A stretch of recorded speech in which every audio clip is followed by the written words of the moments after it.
వికారాబాద్ జిల్లా కుల్కచర్ల మండలంలో డ్రోన్ ప్రదర్శనలో అపశృతి చోటు చేసుకుంది.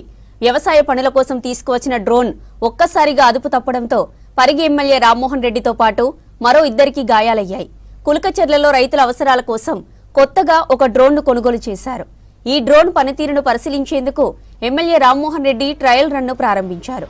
ఆపరేటింగ్ చేస్తున్న సమయంలో సాంకేతిక లోపంతో డ్రోన్ ఒక్కసారిగా అదుపు తప్పింది. డ్రోన్ రెక్కలు తగిలి ఎమ్మెల్యే రామ్మోహన్ రెడ్డి కాలికి గాయమైంది. ఆయనతో పాటే ఉన్న మరో వ్యక్తికి కాలికి తీవ్ర గాయమైంది. వీరిని పరిగి ప్రభుత్వ ఆసుపత్రికి తరలించారు.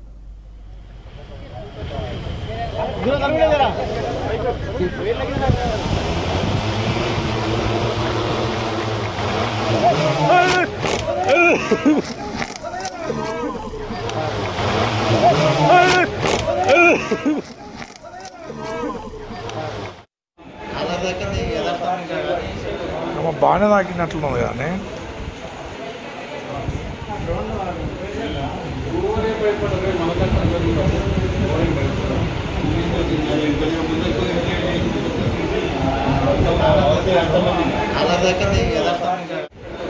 బాగానే తాకినట్లున్నది కానీ